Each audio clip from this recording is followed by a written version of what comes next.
Bonjour à tous, ravi de vous retrouver pour le flash de 10 h sur la télévision du Burkina. On commence ce flash par les nouvelles de la forte pluie qui s'est abattue hier soir à Ouagadougou. Dans plusieurs quartiers de la capitale, cette pluie qui s'est abattue entre 16 h et 18 h a fait de nombreux dégâts. Les habitants des quartiers comme Nonsin, Bassenko, Padoua, Dassasko ont vu l'eau prendre possession de leurs concessions et commerces.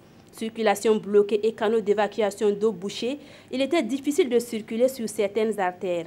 Pour l'heure, le bilan fait état de nombreux dégâts.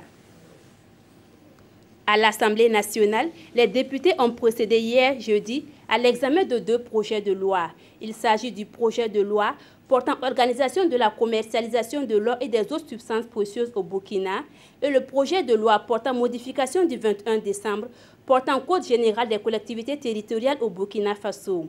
Et c'est à l'unanimité que les 85 votants ont adopté ces textes de loi. Des textes de loi qui devront permettre à l'État de mieux bénéficier des retombées des produits miniers et d'assurer un meilleur fonctionnement des collectivités territoriales. La Chambre de commerce et d'industrie du Burkina Faso a signé hier jeudi des conventions avec 7 fêtières et regroupements d'entreprises. Cette signature entre dans le cadre du projet Emploi des jeunes et développement des compétences. Il s'agira pour la Chambre de commerce de former 460 jeunes dans les secteurs du bâtiment et des travaux publics, de l'élevage, de l'agroalimentaire, de l'agro-sylvo-pastoral et de la conduite routière. L'objectif est de résoudre le manque de ressources humaines qualifiées dans les entreprises. L'UNICEF estime que les enfants réfugiés, migrants et voyageant seuls sont 5 fois plus nombreux qu'en 2010. En 2015 et 2016, environ 300 enfants ont fui leur pays.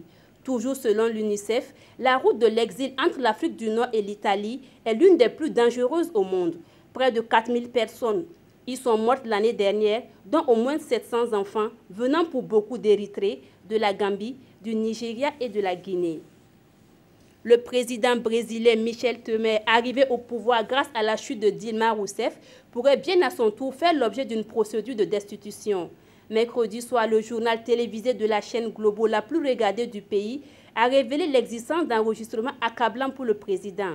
Celui-ci aurait œuvré pour faire taire son allié déchu, l'ancien président de la Chambre des députés. La Cour suprême a donné son feu vert à l'ouverture d'une enquête à l'encontre du président.